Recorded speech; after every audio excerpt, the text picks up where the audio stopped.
आज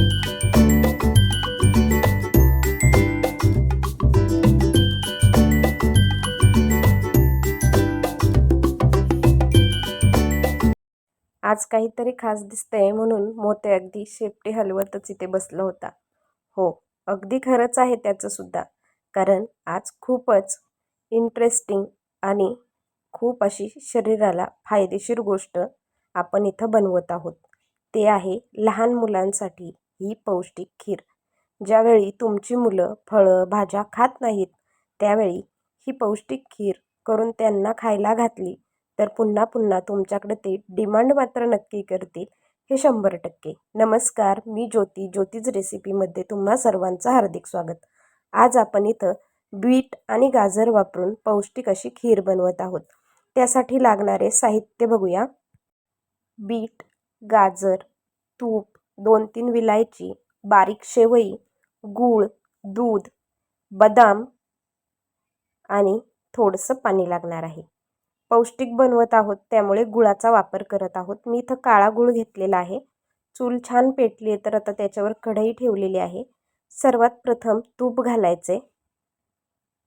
तूप अगदी थोडंसंच घालायचं, कारण लहान मुलांना देत असताल तर तुपाचं प्रमाण हे थोडं कमीच ठेवा. त्यानंतर आता त्यामध्ये शेवई व्यवस्थित भाजून घ्यायची. आता खूपच पौष्टिक रेसिपी आहे त्यामुळे सगळे पदार्थ अगदी तोलून मापूनच घातलेले आहेत. आता यामध्ये घालणार आहोत गरम करून थंड केलेलं हे दूध. मी इथं 1 पावशर म्हणजेच 250 ते 300 ml इतकं दूध घेतलेलं आहे. आता आपण याच्यामध्ये घालणार आहोत गूळ. हे बघा, गूळ घालायचा आहे आणि छान मिक्स करून घ्यायचे. थोडं मिक्स केलं की दूध फाटत नाही, त्यामुळे गूळ मिक्स करून घ्यायचा. नंतर त्यामध्ये थोडं पाणी घालायचं. आता हे सगळं मिक्स करून घ्यायचं. आता आपण याच्यावरच एक जाळी ठेवून त्यामध्ये बीट आणि गाजर उकडायला ठेवणार आहोत. हो, लहान मुलांसाठी करतोय म्हणून बीट आणि गाजर हे उकडून घ्यायचे आणि ते बीट गाजर अगदीच वेगळं उकडून घ्यावं असं काही नाही. आता चाळण ठेवली की त्यावर बीट आणि गाजर घालायचे अगदी पसरवून आणि नंतर झाकण ठेवून हे 7 ते 8 मिनिट याचा कलर बदलेपर्यंत आपल्याला शिजवून घ्यायचे. बघा, गॅससुद्धा वाचणार आणि आपली रेसिपीसुद्धा अगदी पौष्टिक आणि खमंग मस्त तयार होणार. चवीला भन्नाट लागणार. आता झाकण ठेवलेलं आहे. आता 7-8 मिनिटांनी बघू शकता बीटाचा आणि गाजराचा कलर किती बदललेला आहे. आता हे काढून घेऊन एका मिक्सरच्या भांड्यामध्ये ह्याची बारीकशी प्युरी करून घ्यायची. आता वेलचीसुद्धा मी यातच घातलेली आहे आणि 4 ते 5 बदाम घातलेले आहेत. आता मी हे सर्व काही बारीक करून घेतलेलं आहे. तुम्ही बघू शकता किती स्मूथ अशी पेस्ट याची बनून तयार झालेली आहे. अगदी अशी पेस्ट व्हायला पाहिजे. कलर किती बदललेला आहे तुम्ही बघू शकता. आता हे याच्यामध्ये घालून घ्यायचे आणि छान मिक्स करून घ्यायचे. पाणी किंवा दूध तुमच्या आवडीनुसार तुम्ही याच्यामध्ये ॲड करायचे.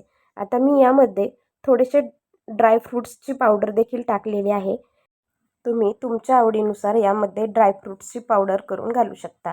लहान मुलांसाठी करतोय म्हणून तुकडे न घालता पावडर करून घालायची.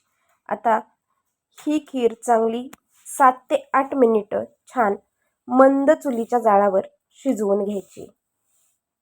जास्त वेळ शिजवायची नाही, कारण गाजर आणि बीट ऑलरेडी आपण शिजवून घेतलेलं आहेच, म्हणजे वाफवून घेतलेलं आहे. अगदी वेगळ्या प्रकारे न वाफलता याच्यावरच चुलीचा जाळ वाचवून किंवा गॅस असेल तर तो वाचवून आपण इथं दोन्हीही कामं सोबत केलेली आहेत. बघू शकता कलर किती बदललेला आहे. कुठलाही आर्टिफिशियल कलर न घालता अगदी नॅचरल कलर याला आलेला आहे. तुमची मुलं ज्यावेळी फळं, भाज्या खायला नाकं मुराडतात त्यावेळी हे नक्की ट्राय करा. तयार आहे मस्त अशी लहान मुलांसाठी ही पौष्टिक खीर. किती भारी दिसते बघा. दिसण्यासोबतच तितकीच भन्नाटही लागते. याला मात्र मिळाली म्हणून हा खुश आहे. खूप मस्त झालंय असं शेपटी हलवूनच सांगत होता जणू. हे बघा, तयार आहे मस्त अशी लहान मुलांसाठी ही पौष्टिक खीर.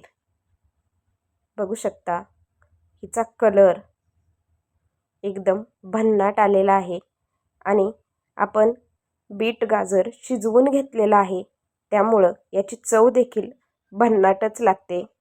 अगदी आवडीने खातील. अहो, बाऊल कधी संपवतील आणि चाटून पुसून खातील तुम्हाला देखील समजणार नाही, इतकी आवडीने खातील. मग मुलांसाठी ही खीर नक्की ट्राय करा आणि माझी ही खिरीची रेसिपी तुम्हाला कशी वाटली मला कमेंट करून सांगायला विसरू नका. आणि माझी ही खिरीची रेसिपी तुम्हाला अगदी मनापासून आवडली असेल तर जास्तीत जास्त लाईक करा, शेअर करा आणि माझ्या चॅनलवर नवीन असाल तर सबस्क्राईब केल्याशिवाय मात्र जाऊ नका. तोपर्यंत धन्यवाद. Bye bye.